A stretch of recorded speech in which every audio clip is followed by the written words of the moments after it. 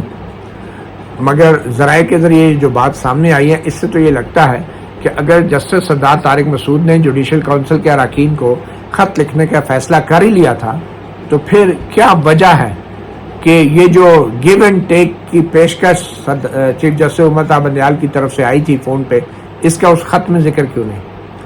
اگر کسی نے اپروچ کیا ہے، چاہے وہ چیف جسٹس ہی کیوں نہ ہو، غیر قانونی طور پہ ایک جوڈیشل کونسل کے ممبر کو اپروچ کر کے ایک ایسا میٹر ڈسکس کیا ہے جس کا فیصلہ جوڈیشل کونسل میں ہونا ہے، تو وہ مس کنڈکٹ ہے۔ لیکن اس بارے میں اطلاع پورے جوڈیشل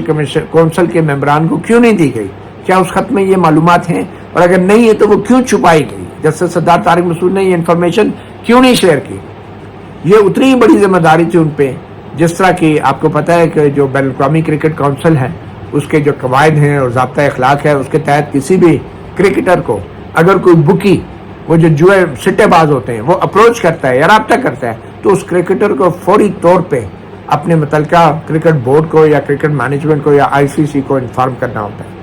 تو میرے خیال میں جسٹس سردار طارق مسعود کو بھی کچھ وضاحت دینی ہے، اور چیف جسٹس امرتا بندیال جو اب ریٹائر ہو چکے ان کو تو ڈیفینیٹلی دینی ہے۔ پھر یہ سوال ہو رہا ہے کہ کیا چیف جسٹس امرتا بندیال کے اس مس کنڈکٹ پہ ان کے خلاف کارروائی ہو سکتی ہے؟ اس پہ دو رائے، کچھ لوگ کہتے ہیں کہ بھائی وہ ریٹائر ہو کے تو ختم ہوگی بات، مگر میری رائے یہ ہے کہ کیا کوئی چور اگر جائے وقوع سے فرار ہو جائے تو اس کی چوری معاف ہو گئی، اس کے اوپر مقدمہ نہیں درج ہونا چاہیے، اس کو تلاش نہیں کرنا چاہیے صرف اس لیے کہ جج ریٹائر ہو گیا ہے۔ اور کیا اگر کوئی شخص کمپلین کرتا ہے تو وہ کمپلین جوڈیشل کونسل دبا کے بیٹھی رہے، اور جب چیف جسٹس کے خلاف ہو تو چیف جسٹس جوڈیشل کونسل کے سربراہ کے طور پہ اپنے خلاف کمپلینٹ دبا کے بیٹھا رہے اور اپنی ریٹائرمنٹ تک اس کو ٹیک اپ بھی نہ کرے، تو اس کا مطلب ہے وہ پھر چیف جسٹس جو ہے باعزت ریٹائر ہو کے کروڑوں روپوں کی ماہانہ وہ پینشن لینا جاری رکھے گا۔ مراد اور پینشن جو 15-16 لاکھ روپے بنتی ہے، لیکن ریٹائرمنٹ کے بعد ایک دم سے جو کروڑوں روپے کی پینشن ملتی ہے، ٹھیک ٹھاک رقم ہوتی ہے، آپ اندازہ لگا لیں، تو کیا وہ مراد انجوائے کرتا رہے گا صرف اس لیے کہ ریٹائرمنٹ سے پہلے اس نے خود ہی اپنے خلاف شکایت جوڈیشل کونسل میں ٹیک اپ ہی نہیں ہونے دی؟ اس کا مطلب ہے کہ اس نے ذاتی مفاد کے لیے جوڈیشل کونسل کو استعمال کیا، اور جوڈیشل کونسل کے اراکین نے بھی اپنے ذاتی مفاد کے لیے اپنے چیف جسٹس کو باعزت جانے دیا۔ یہ وہ چیف جسٹس امرتا بندیال ہیں کہ جنہوں نے الزام یہ لگایا اپنے ریمارکس کے ذریعے نیب ترامیم کے کیس میں کہ یہ جو پارلیمنٹیرین ہیں، یہ نیب کی ترامیم انہوں نے جو منظور کی ہیں اپنے ذاتی مفاد کے لیے منظور کی ہیں۔ تو بھائی اگر پارلیمنٹ کے اراکین اپنے ذاتی مفاد کے لیے قانون پاس کرتے ہیں، اس پہ تو آپ بڑی بڑکے مارتے ہیں اور پی ٹی آئی کا بیانیہ چلاتے ہیں، پی ٹی آئی کے پروپیگنڈا چلاتے ہیں اپنے آبزرویشن کے ذریعے میڈیا پہ۔ تو جو جوڈیشل کونسل آپ کے خلاف کمپلینٹ اگر آئی ہوئی ہے یا کسی جج کے خلاف، اس کو دبا کے بیٹھ جائے اور اس کے ریٹائرمنٹ کا انتظار کرے، تو وہ کیا ہے؟ وہ ذاتی مفاد کے لیے نہیں ہے۔ تو میں یہ سمجھتا ہوں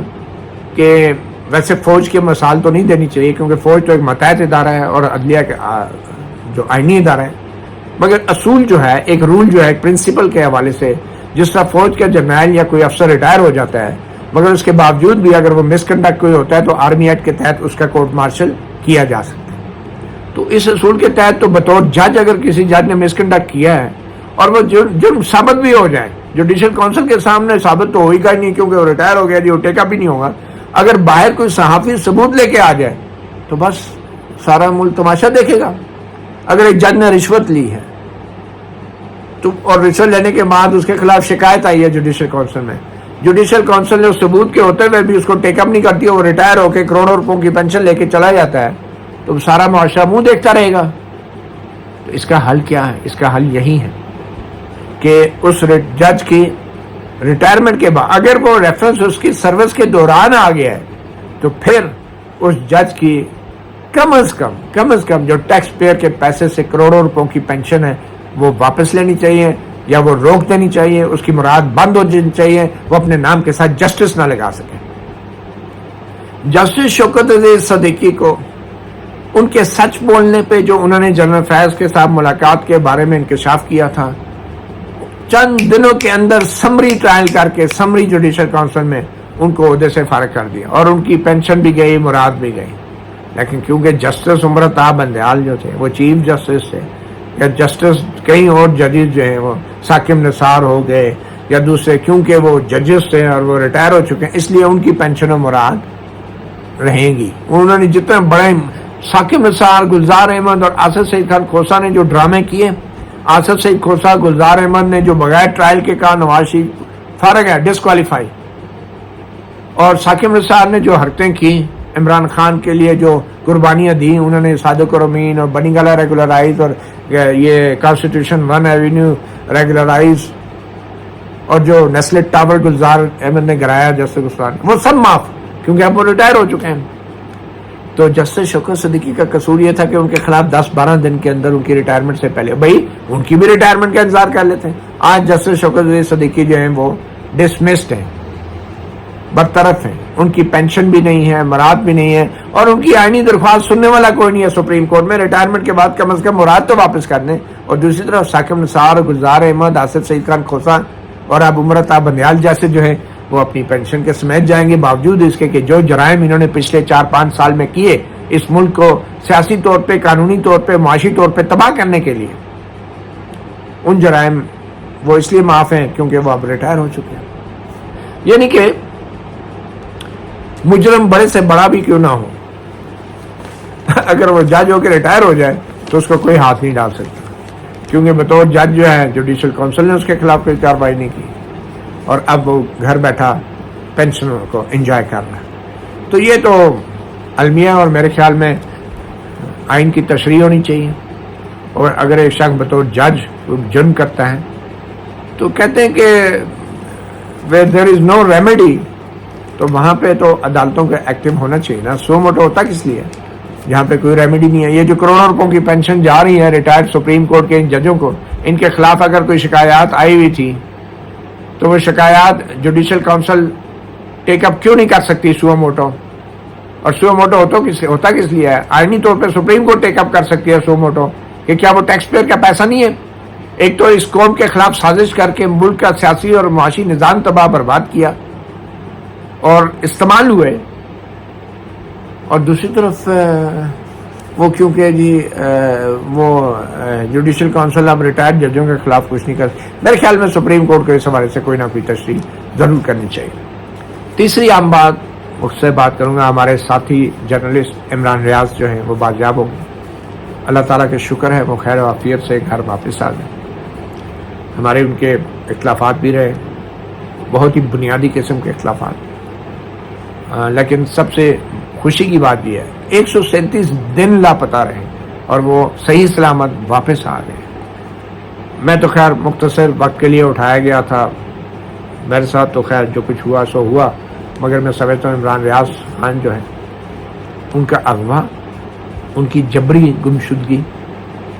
اور ان کی اب جو بازیابی ہے وہ ہماری سپریم کورٹوں، ہماری ہائی کورٹوں اور ہماری حکومت کے لیے ایک وہ آئینہ ہے جس میں دیکھ کے ہمارے اداروں کو شرم سے ڈوب مرنا چاہیے. 137 دن بعد بندہ واپس آیا اور ہائی کورٹ بار بار پوچھتی رہی ہے، لیکن کوئی بھی حکومت کی طرف سے یہ بتانے والا نہیں ہے کہ ایک اس کا شہری جو اتنا عرصہ غائب رہا وہ کدھر رہا. حکومت نے کبھی تفتیش نہیں کرنی، پولیس نے کبھی انویسٹیگیٹ نہیں کرنا، عدالت نے کبھی اب آئندہ تاریخ نہیں دینی جی آ گیا بازیاب ہو گیا کیس کلوز، کیونکہ سب کو پتہ ہے. مگر سب سے اہم بات یہ ہے کہ امید کی جاتی ہے کہ عمران ریاض جو ہے، یہ کہا جا رہا ہے کہ ان کی ابھی صحت جو ہے ٹھیک نہیں ہے، اللہ تعالیٰ ان کو صحت دے، اور توقع یہ کرتا ہوں میں نے خود بھی بازیاب ہونے کے بعد 1-2 دن بعد میں نے وی لاگ کیا تھا، اور جو کچھ میں نے دیکھا سنا وہ میں نے بتا دیا تھا. تو میرے خیال میں عمران ریاض خان بھی جلد سے صحتیاب ہوں گے. اس سے بہت سے لوگ بڑی ٹینشن میں تھے، جیسے میں نے پہلے کہا، باوجود اس کے کہ ہمارے سیاسی جو ایشوز ہیں ان کے اوپر بطور صحافی اختلافات تھے، ان کے طرز صحافت سے میں کبھی ایگری نہیں کروں گا، بہت سے صحافی شاید ایگری نہیں کریں گے، مگر بطور انسان، بطور ایک شہری، بطور ایک جرنلسٹ، بطور ایک ویلاگر، ان کے ساتھ جو ہوا میں سمجھتا ہوں وہ انتہائی قابل مذمت ہے، قابل افسوس ہے، اور اس کی مکمل تحقیقات ہونی چاہیے اور اس تحقیقات کو منطقی انجام تک پہنچانا چاہیے، کیونکہ پہلے بھی کچھ نہیں ہوتا رہا ایسے واقعات میں صحافیوں کے خلاف جو ہوتے رہے، اور پھر عمران ریاض خان کی باری آ گئی، اور لگتا ہے کہ آئندہ بھی یہ چیز جاری رہے گی. اور یہ ہمارے اداروں کے لیے، ہماری عدالتوں کے لیے، ہماری حکومتوں کے لیے انتہائی شرمناک اور افسوسناک تاریخ کا حصہ رہے گی. عمران ریاض خان امید ہے کہ وہ اپنی صحافت کا سفر دوبارہ شروع کریں گے، مگر میں آخر میں یہ ضرور کہوں گا کہ یہ صرف عمران ریاض نہیں، چند دوسرے صحافیوں کے لیے بھی یہ ایک سبق ہے کہ وہ کبھی بھی کسی کا ایجنڈا لے کے نہ چلیں، کسی ایک جماعت کا ایجنڈا نہ لیں، کسی سیاستدان کے ساتھ ٹاک پہ کھڑے ہو کے تقریریں نہ کریں، کسی انٹیلیجنس ایجنسی کے کہنے پہ خبریں نہ دیں، کسی حکومت کو گراؤ بناؤ کے چکر میں جو آپ کو اگر کوئی ایجنسیز یا ادارے فائلیں دکھاتے ہیں، ویڈیو دکھاتے ہیں، تو بطور صحافی آپ کی ذمہ داری نہیں ہے کہ آپ منوان اسی طرح اس کو اپنے پروگرام میں منوان چلا دیں یا ویلاگ میں چلا دیں، کیونکہ ایک دن ایسا آتا ہے کہ جو اسٹیبلشمنٹ ہوتی ہے، جو ادارے ہوتے ہیں، وہ اپنی پٹری بدل لیتے ہیں، اور جب وہ پٹری بدلتے ہیں تو جو پیچھے والے ڈبے ہوتے ہیں نا، ان کے بڑی مشکل ہوتی ہے، کیونکہ کبھی کبھی پیچھے والے ڈبے جو ہیں پٹری بدلتے ہیں، کانٹا بدلتا ہے، تو وہ اسی پٹری پہ رہنے کی کوشش کرتے ہیں، اور جب وہ اسی پٹری پہ رہنے کی کوشش کرتے ہیں تو وہ پٹری سے اتر جاتے ہیں،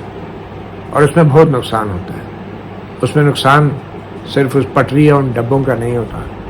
اس میں نقصان پورے ریلوے کے نظام کو ہوتا ہے. مطیع اللہ جان، MJ TV سے اتنا ہی، اجازت دیجیے، اللہ حافظ.